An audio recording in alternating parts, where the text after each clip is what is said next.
किंतु जैसे कहा कि भक्त भक्ति भगवंत गुरु, तो भागवत भक्तों का चरित्र है। भक्तों के चरित्र से प्रेरणा मिले, हम सभी को कुछ सीख मिले, कुछ शिक्षा मिले। इसीलिए भक्तों की कथा, भक्तों का चरित्र भागवत में विस्तार से सुनाया जाता है। शायद भगवान से भी अधिक भगवान के भक्तों का चरित्र भागवत में विस्तार से कहा जाता है, क्योंकि भक्तों की रहनी सीखेंगे, भक्तों की बोलचाल से कुछ सीखेंगे, उनके व्यवहार से कुछ सीखेंगे, तभी तो हमारे हृदय में भी भक्ति देवी का वास होगा।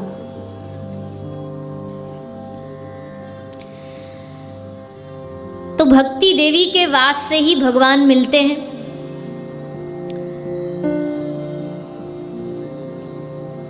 बिना प्रेम रीझे नहीं तुलसी नंद कुमार। गोसाई श्री तुलसीदास जी कहते बिना प्रेम के भगवान रीझते नहीं हैं। और प्रेम मतलब भक्ति।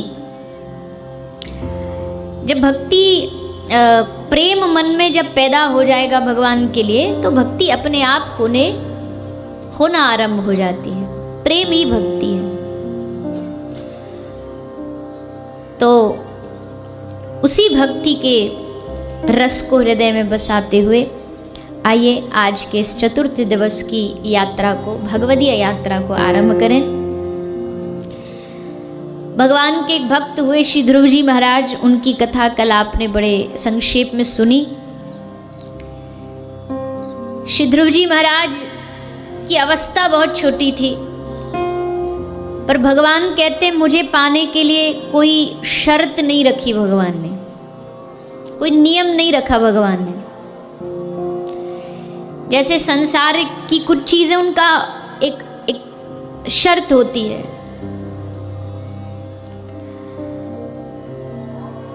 विवाह की एक शर्त होती है सरकार के द्वारा भी कि इतने वर्ष के बाद विवाह हो सकता है। पढ़ाई की एक शर्त होती है कि अगर आपको 12वीं में पहुंचना है तो उसके लिए आपकी आयु इतनी होनी चाहिए। यानी संसार के हर व्यवहार में एक नियम होता है, एक शर्त होती है। पर भगवान ने अपनी प्राप्ति में कोई शर्त नहीं रखी। भयउ शुद्ध कर उल्टा जापू, यहां तक की भी शर्त नहीं रखी कि कोई राम राम ही जपेगा तो ही मैं उद्धार करूंगा। कोई मरा मरा भी जप लिया तो भी भगवान ने उद्धार कर दिया, क्योंकि उस मरा में भाव ये था कि मैं भगवान का नाम जप रहा हूं।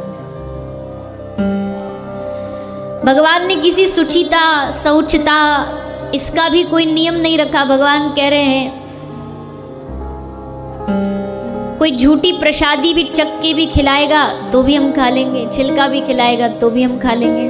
भगवान ने जाति पाति का कोई नियम नहीं रखा कि यही जाति वाले हमको पा सकते हैं।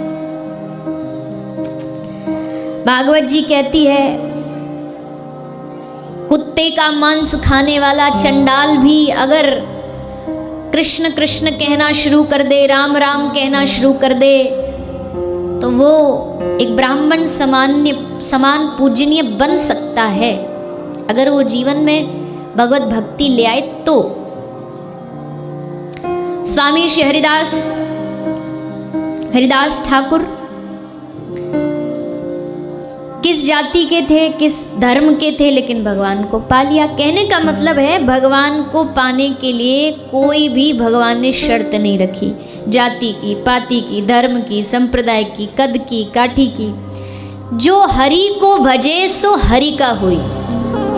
जो भगवान को भजेगा, भगवान कहते वो मेरा है, चाहे कोई भी हो। भगवान को पाने के लिए बस एक ही शर्त है। कौन सी शर्त है बताओ? आप बताओ। वक्ता तो बोलता ही रहता है, इनका तो काम ही बोलना है। थोड़ा बहुत श्रोता को भी तो बोलना चाहिए। क्या लगता है आपको, कौन सी शर्त है जिससे भगवान मिल जाएंगे? हाँ जी, भावना। और भक्ति और प्रेम और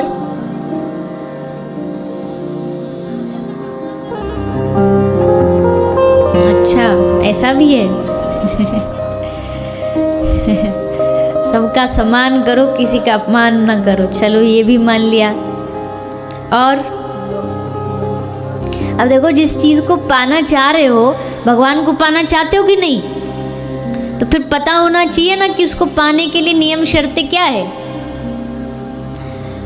तो जो भी बात आपने कही है वो सब सच्ची है,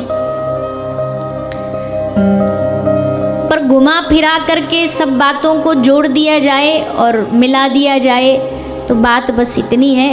गोसाई जी कहते हैं भगवान को पाने की बस एक ही शर्त है। वो शर्त कौन सी है? ए राम ही केवल प्रेम प्यारा, जान ले हुसो जाननिहार। अब सब कुछ उसमें आ जाता है, भक्ति भी, समर्पण भी, विश्वास भी, भरोसा भी। जो भगवान से प्रेम करना जान गया वो भगवान को पा सकता। प्रेम की बातें बहुत सीधी सादी सी लगती हैं, पर प्रेम आसान नहीं होता। 2.5 अक्षर प्रेम का, पढ़े सो पंडित होए। पर ये 2.5 अक्षर पढ़ना और इसको जीवन में उतारना बड़ा लंबी यात्रा है। क्यों?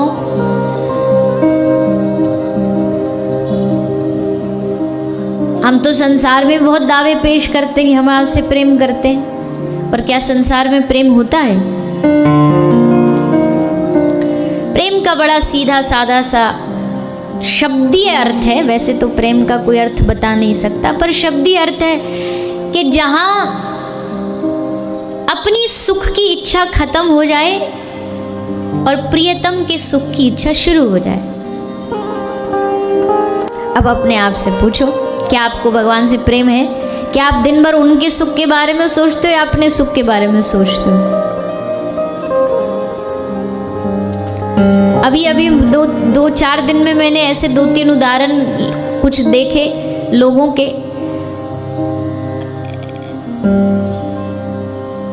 भगवान पे बोले हम बड़ा भरोसा करते थे, विश्वास करते थे, भगवान ने कुछ परीक्षाएं ली तो भगवान पे गुस्सा उतार करके भगवान को घर से निकाल दिया। आज भी एक भैया आए, बड़े अच्छे प्रेमी हैं, गौ सेवी हैं, गौ भक्त हैं। थोड़ा शारीरिक कष्ट हुआ तो बोला हमने माला उतार के फेंक दी, हाथ में जो झोली जाप वो फेंक दिया। जब ये सुनता नहीं है, इतनी सेवा के बाद हमको इतना कष्ट दे रहा तो हमको लेना देना नहीं इससे। पर फिर धीरे धीरे वापस बुद्धि आई और अब तो कर रहे। पर आप सोचो, विचार करो, क्या आप भगवान को इसलिए भजते हो कि तुम्हारा शरीर ठीक रखे? क्या ये शर्त है हमारी भगवान को भजने की कि तुम हमारी मन की जो मनोकामनाएं भावना वो पूरी करोगे तो ही तुम्हारी कंठी पहरेंगे, नहीं तो भूखे भजन ना हो गोपाला, ले लो अपनी कंठी माला? ये कोई बात है? ये भक्तों वाली बात तो है नहीं, ये तो सौदागरों वाली बात है। सौदा करते हैं भगवान से।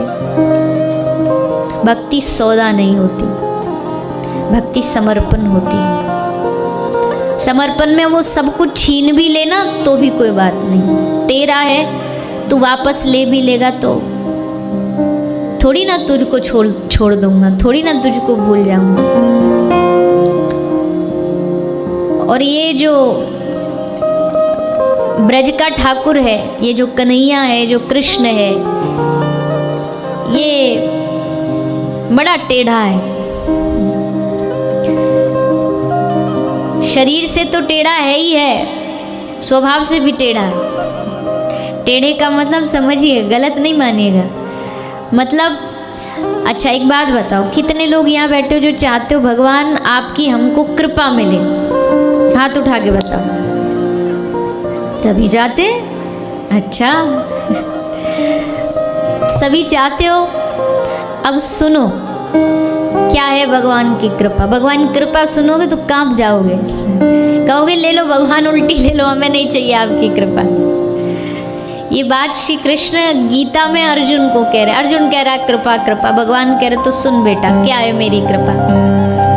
भगवान कहते जब मैं किसी अपने जन पर कृपा करता हूँ ना, जब किसी को अपनी ओर खींचता हूँ, अपना बनाता हूँ, तो सबसे पहले क्या करता हूँ, करोमि बंधु विच्छेदम। भगवान की पहली कृपा क्या है, करोमि बंधु विच्छेदम। उसके जितने भी बंधु हैं, जितने अपने हैं, जिनको अपना समझता है, मीठा समझता, प्यारा समझता, बोले इनके बगैर तो हम जी नहीं सकते, तो हमारे बड़े हितैषी हैं, ऐसे उनको उनसे दूर कर देता हूँ। सबसे पहले जो उसके सबसे करीबी होते हैं, ये मेरा मेरा, उनको हटाता हूँ, ले तू हट साइड में। कोई बहुत प्रिय है, या तो दुनिया से चला गया, या ऐसा कोई धोखाधड़ी हो गई, दूर हो गया, हट गए। अर्जुन बोला है अच्छा ऐसे कृपा करते हो। भगवान बोले अभी सुन बेटा आगे। कोई भी व्यक्ति जिसको मैं अपना बनाता हूँ, अपने बनाने के रास्ते पर लेके जाता हूँ, फिर क्या करता हूँ, उसका हरिष्ये तद्धनम सनई, धीरे धीरे धीरे धीरे उसका धन छीन लेता हूँ। बढ़िया अच्छी खासी 5 फैक्ट्रियां चल रही थी, जब से वृंदावन गए 4 बंद हो गई, एक भी बंद होने की कगार पे। दिखने में बड़ा खतरनाक लगेगा कि भैया ये तो सब उलट पुलट हो गया, पर श्री कृष्ण कहते हैं अर्जुन यही है मेरी कृपा, जिसको ये वाली बुद्धि समझ नहीं सकती, कभी भी इसको स्वीकार नहीं करेगी संसार वाले इस चीज को। जो भगवान की भक्ति को समझा वही समझ पाएगा, नहीं तो अरे हम तो भगवान के वृंदावन जाते हैं, और जब से वृंदावन जा रहे तब से सब गड़बड़ हो रहा है, क्योंकि वो टेढ़ी टांग वाला चाहता है तुम सब भूल भाल के अब उसके हो जाओ। हरिष्ये तद्धनम सनी, धीरे धीरे उसके धन को छीन लेता हूँ। अर्जुन बोला कोई बात नहीं प्रभु, आप धन छीन लोगे, हम दोबारा मेहनत करके कमा लेंगे। भगवान बोलते नहीं, वो जितनी कोशिश करता आगे बढ़ने की, सफल होने की, उतना उसको असफल करता हूँ। अर्जुन कहता है प्रभु दुश्मनी निकाल रहे हो अपने भक्त से, ये कृपा है कि दुश्मनी है। भगवान बोले दुश्मनी नहीं है अर्जुन, यही मेरी कृपा है। बोले इसमें क्या कृपा है, बोले जब सब जगह से हार जाएगा, सब जगह से धक्के खा लेगा, सब जगह से ठोकर खा लेगा, तब मेरे सामने खड़ा होकर रोता हुआ कहेगा हे नाथ मैं हार गया। दोनों हाथ उठ जाएंगे, समर्पित हो जाएगा कि अब मेरा दुनिया में कोई नहीं, अब केवल आप मेरे हो, मैं आपका हूँ। भगवान कहते अब आया ना लाइन पर, आया ना घूम फिर करके, जो बात हम तुझसे कब से कहलवाना चाह रहे थे कि प्रभु आप मेरे हो, अब जाके कह रहा है तू। ये बात पहले समझ जाता तो इतना लंबा चौड़ा झमेला करना ही नहीं पड़ता हमको, पर तू माना नहीं इसलिए झमेला करना पड़ता है। ब्रज में कहते हैं अगर ये टेढ़ी टांग वाला है तो इसकी कृपा भी टेढ़ी है, और देवी देवता जब कृपा करते देते हैं, ये जब कृपा करता तो सब छीन लेता है। हम तो साधारण बात कर रहे हैं धन की, अपनों की, अरे गोपी के पास तो इसने मन तक नहीं छोड़ा। धन परिवार है तो छोड़ दो, गोपी कहती है उधो मन ना भये 10-20, एक हतो सो गयो श्याम संको राधेश। मन ना भये 10-20, उधो मन नहीं बचा हमारे पास, मन को चुरा ले गया मनमोहन, श्री कृष्ण मन को, चित्त को चुरा ले गया। ये है भगवान की कृपा। अब सोचो तैयार हो इस कृपा को पाने के लिए, और अगर तैयार हो तो यकीन मानना, जो ये चाह लेना कि हे ठाकुर जी तुझे जो लेना है मुझसे ले ले, पर बस अपनी याद दे दे बदले में, अपनी कृपा दे दे, तो फिर देखो फिर ठाकुर जी बाहर की चीज़ तो देते ही देते हैं, पर उसको अपने आप को प्रदान कर देते, अपने आप को दे देते हैं। तो कभी जीवन में कुछ भी सबके चलता है, कुछ ना कुछ चलता है, समाज का, व्यवहार का, परिवार का, धन का, लाभ का, हानि का, सबका चलता है कुछ ना कुछ। तब उस समय ये याद रखो कि ठाकुर जी मुझे अपना बनाने का प्रोसेस चल रहा है। उस समय कभी भी घबराना नहीं, उस समय कभी भी निराश नहीं होना। ये समझना कि प्रभु बार बार मुझे धक्का लगा लगा करके अपने बनाने का प्रयास कर रहे हैं, कोशिश कर रहे हैं। और इस दुनिया की सबसे बड़ी मौज यही है जब श्री ठाकुर जी हमें अपना बना लेते हैं। ठाकुर जी तो अपना बनाए हुए हैं। वैसे तो बार बार गीता में अर्जुन को कह रहे हैं कि जीव मेरा है, ममैवांश जीव लोके जीव भूत सनातन। जीव मेरा अंश है, तू मेरा है। लेकिन जीव ही है जो भगवान से कहता नहीं है कि हाँ प्रभु आप मेरे हो।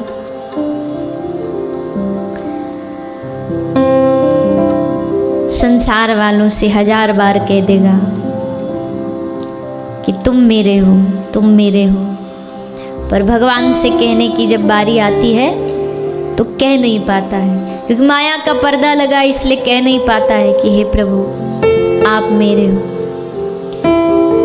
मैं आपका हूँ। दुनिया की सबसे बड़ी भक्ति यही है कि जब ये बात मन में बैठ जाए कि वो हमारे हैं और हम उनके हैं।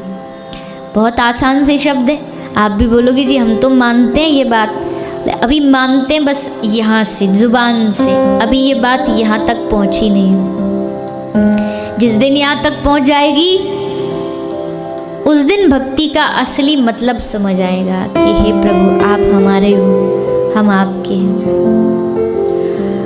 और सोचो इस शब्द को कहने में ही इतना मजा है कि आप हमारे हो, हम आपके हैं। सिर्फ शब्द को कहने में मजा है, तो जिस दिन ये रिश्ता सचमुच हमारे दिल में बैठ जाएगा कि वास्तविकता में ठाकुर जी हमारे, हम उनके हैं, उस दिन कितना आनंद हमारे हृदय में पैदा होगा। ये आनंद शब्दों से परे होगा